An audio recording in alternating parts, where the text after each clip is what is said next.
제일화 모래시계는 거꾸로 흐르지 않는다. 그 시절 모든 것이 빠르게 변하고 있었다. 거리의 간판이 바뀌고 사람들의 옷차림이 달라지고 세상은 점점 더 낯설어졌다. 하지만 그 혼란 속에서도 유일하게 선명했던 것이 있었다. 바로 그녀의 미소였다. 1975년 부산. 땡볕 아래 부두 노동자들이 땀을 흘리며 일하던 그곳에서 나는 처음 그녀를 보았다. 흰 원피스를 입고 손에는 국화꽃을 든 채 아버지의 배가 돌아오길 기다리던 소녀. 나는 그녀를 잊을 수 없었다. 그녀의 이름은 연희. 아버지는 바다를 떠도는 선장이었고 어머니는 일찍 세상을 떠났다. 그녀는 늘 외로웠지만 그 외로움 속에서도 단단한 눈빛을 가진 아이였다. 그리고 나, 태수는 노동자의 아들이었고 그날 우연히 친구의 심부름을 하다가 그녀를 본 것이었다. 처음 말을 건 건 몇 달 뒤였다. 시장 골목에서 우연히 마주쳤을 때였다. 국화꽃 아직도 좋아해요? 라고 묻자 그녀는 놀란 눈으로 나를 바라보다가 웃었다. 그 웃음은 지금도 내 마음을 붙잡고 있다. 그 시절 우리는 그렇게 천천히 서로에게 다가갔다. 부두 근처의 분식집에서 떡볶이를 나눠 먹고 국밥 한 그릇에 소주를 한 잔 나누며 어른인 척했다. 세상은 점점 더 거칠어졌지만 우리의 마음은 그 안에서 조용히 자라났다. 그녀는 책을 좋아했고 나는 주먹이 먼저 나가는 타입이었다. 그녀는 늘 나를 말렸고 나는 그녀 앞에서만 유약해졌다. 연희는 꿈이 있었다. 교사가 되고 싶다고 했다. 아이들에게 따뜻한 사람이 되고 싶다고. 하지만 그해 겨울 모든 것이 바뀌었다. 내 친구 진우가 시위 도중 끌려갔고 그날부터 나는 그저 관찰자가 될 수 없었다. 그녀는 걱정했지만 나는 말없이 거리로 나섰다. 시대는 우리를 가만두지 않았다. 제이와 그의 여름, 부산의 바다. 부산의 여름은 언제나 눈부셨다. 해운대의 모래는 태양 아래에서 하얗게 반짝였고 파도는 끊임없이 부딪히며 사랑을 속삭였다. 그의 여름, 우리는 처음으로 함께 바다에 갔다. 연희는 흰 블라우스에 청치마를 입고 있었고 나는 평소보다 더 깨끗한 셔츠를 입었다. 조용히 그녀의 손을 잡았고 그녀는 잠시 멈췄다. 그러나 이내 미소 지으며 손을 꼭 잡아주었다. 그 순간 세상의 소음은 사라지고 오직 파도 소리만 들리는 듯했다. 우리는 모래사장에서 조개 껍질을 줍고 자갈 위를 맨발로 걸었다. 그녀는 웃을 때마다 두 손으로 입을 가렸고 나는 그런 그녀를 바라보며 매 순간이 멈췄으면 했다. 연희는 바다를 바라보며 말했다. 태수야, 우리 이 여름을 기억할 수 있을까? 나는 대답 대신 그녀의 어깨를 감싸 안았다. 그 대답이면 충분하리라 믿었기 때문이다. 하지만 여름은 짧았다. 그리고 그 짧은 시간 동안 세상은 또 한 번 요동쳤다. 시위는 점점 격해졌고 거리에는 군화 발소리가 가득했다. 진우가 사라진 이후 나는 점점 깊은 곳으로 들어가고 있었다. 연희는 불안했고 나를 붙잡고 싶어 했지만 나는 점점 그녀에게서 멀어지고 있었다. 어느 날 그녀는 울면서 말했다. 나는 내가 두려워졌어. 내가 사라질까봐. 예전에 너는 따뜻했는데 요즘엔 자꾸 차가워져. 나는 말이 없었다. 세상이 우리를 갈라놓고 있었다. 하지만 나조차도 그걸 막을 수 없었다. 그해 여름 우리는 서로를 너무 사랑했지만 세상이 그것을 허락하지 않았다. 파도는 여전히 바다를 때렸고 우리의 사랑은 조용히 침몰하고 있었다. 제3화 눈물로 지운 이름. 가을이 왔다. 해운대의 찬바람은 여름의 흔적을 쓸어가듯 부드럽고 차가웠다. 우리는 더 이상 손을 잡지 않았다. 아니, 잡을 수 없었다. 나의 손은 더 이상 그녀를 따뜻하게 감싸줄 수 없었고 그녀의 손도 어느새 식어 있었다. 연희는 책방에서 일하기 시작했다. 매일 오후 4시 작은 창문 옆에서 책을 읽고 있는 그녀를 멀리서 바라보았다. 나의 하루는 그 시계를 기준으로 움직였다. 그녀를 지켜보고 돌아서고 다시 어둠으로 들어가는 하루. 진우의 소식은 여전히 들려오지 않았다. 그는 고문을 받고 있다는 소문, 이미 죽었다는 말까지 나돌았다. 마음속 불안은 점점 커졌고 나는 점점 더 깊은 결심을 품게 되었다. 어느 날 연희가 내게 쪽지를 건넸다. 너를 사랑했어. 정말 많이. 하지만 지금의 너는 내가 사랑했던 그 사람이 아니야. 나를 잊어줘. 부디. 글씨가 떨리고 있었다. 그 쪽지를 들고 한참을 서 있었다. 마음 깊숙한 곳에서 무언가 무너졌다. 아니, 이미 무너졌던 것을 내가 이제야 인정했는지도 몰랐다. 그날 밤 나는 거울 앞에서 내 이름을 불렀다. 김태수. 그 이름이 낯설었다. 그 이름을 가진 나는 누구였을까? 웃던 얼굴, 따뜻한 손, 연희를 바라보던 눈빛, 모두 사라지고 없었다. 나는 그 이름을 벽에 적었다. 그리고 천천히 조용히 눈물로 지웠다. 제사와 사라진 진우, 꺼져가는 희망. 겨울이 성큼 다가왔다. 찬바람은 뺨을 스치고 도시의 골목은 해질 무렵이면 더욱 어두워졌다. 사람들의 어깨는 점점 움츠러들었고 세상의 분위기는 더 무거워졌다. 거리엔 계엄령 강화라는 신문 제목이 나부꼈다. 진우는 여전히 돌아오지 않았다. 그가 사라진 날로부터 98일째 되던 날, 나는 그의 어머니에게 편지를 전하러 갔다. 그녀는 마른 손으로 내 손을 붙잡고 떨리는 목소리로 물었다. 우리 진우 살아는 있겠지? 나는 차마 아무 말도 하지 못했다. 그저 고개를 숙인 채 손을 꼭 잡았다. 그녀의 눈에서 흘러내린 눈물은 내 손등을 적셨고 나는 그 무게를 고스란히 받아야 했다. 연희는 나와의 연락을 끊었다. 책방 앞을 지나쳐도 그녀는 더 이상 창가에 앉아있지 않았다.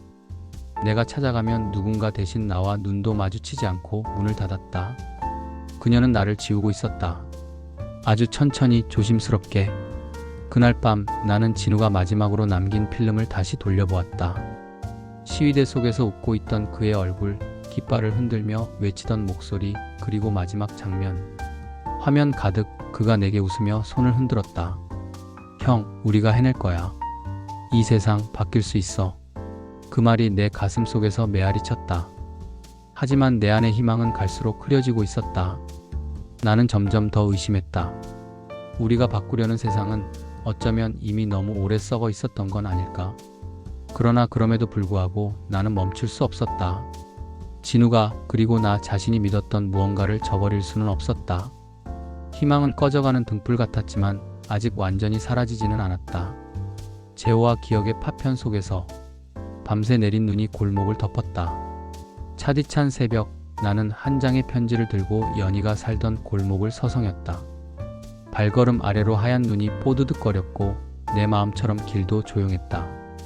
그 편지는 진우가 사라지기 전 내게 건넸던 마지막 쪽지였다. 형, 만일 내가 없어지면 그 아이만은 꼭 지켜줘. 그 아이가 누구였는지 그동안 잊고 있었다. 아니, 외면하고 있었다. 진우에게 가족이란 말은 들은 적 없었다. 친구도 연인도 아닌 누군가를 꼭 지켜달라던 부탁. 나는 다시 연희를 떠올렸다. 도서관 옆 오래된 공원 벤치에 앉은 연희를 발견한 건 그날 오후였다. 그녀는 고개를 푹 숙인 채 조용히 울고 있었다. 말없이 곁에 앉았다. 그녀는 고개를 들지 않았지만 내가 누구인지 알아봤다. 다 끝났어. 그녀가 입을 열었다. 진우는 죽은 거야. 그날 형무소 근처에서 그를 봤다는 사람이 있었어. 몽둥이에 맞아 쓰러져 있던 그게 마지막이래. 나는 말을 잃었다. 그녀의 말은 마치 송곳처럼 내 가슴을 찔렀다. 그런데 왜 진우는 너한테 그런 부탁을 했을까? 그녀가 물었다. 나는 조용히 그 쪽지를 꺼내 그녀에게 건넸다. 연희는 천천히 그것을 펼쳐 읽고 입을 다물었다. 눈물이 그 종이를 따라 떨어졌다. 잠시 후 그녀가 조용히 말했다. 진우가 지키고 싶었던 건 나야. 그리고 그 아이. 그녀의 배를 바라봤다. 미처 몰랐다. 그녀는 진우의 아이를 품고 있었다. 그제야 모든 퍼즐이 맞춰지기 시작했다. 진우의 마지막 웃음, 마지막 쪽지, 그리고 연희의 침묵. 모든 기억의 파편들이 제자리를 찾아가고 있었다. 나는 천천히 그녀의 손을 잡았다. 지킬게. 진우의 마지막 부탁이니까. 아니, 나의 약속이니까. 그녀는 눈을 감고 고개를 끄덕였다. 눈은 계속 내렸다. 하지만 그 눈 속에서 우리는 처음으로 희미한 따뜻함을 느꼈다. 진우가 남긴 사랑, 우리가 이어갈 희망. 그건 아직 살아있었다. 제육화 다시는 돌아갈 수 없는 길. 시간은 흐르고 있었다. 그날의 눈은 어느새 녹아내렸고 거리에는 봄 햇살이 번지기 시작했다. 하지만 내 마음속에는 여전히 겨울이 남아있었다. 진우가 없는 세상, 그리고 그가 남긴 책임. 연희는 변해갔다. 그녀는 더 단단해졌고 나는 그 단단함 속에서 그녀의 약함을 느꼈다. 연희는 조용히 살림을 시작했다. 작은 방 하나, 낡은 찻잔 몇 개, 그리고 아직 말을 못하는 아이. 그녀는 매일 아이를 품에 안고 진우의 이름을 중얼거렸다. 아가, 내 아빠는 너를 얼마나 사랑했는지 몰라. 너를 지키기 위해 그 모든 걸 감당했단다. 나는 문 밖에서 그 말을 들으며 가슴이 먹먹해졌다. 진우의 죽음은 아직 밝혀지지 않았다. 무덤도 없었고 정확한 기록도 없었다. 그저 실종이라는 한마디만이 그를 대신했다. 그러던 어느 날 나는 이상한 편지를 받았다. 그는 살아있다. 하지만 지금은 말할 수 없다. 준비가 되면 다시 연락하겠다. 보낸 사람은 없었고 도장이 찍히지도 않았다. 다만 글씨는 익숙했다.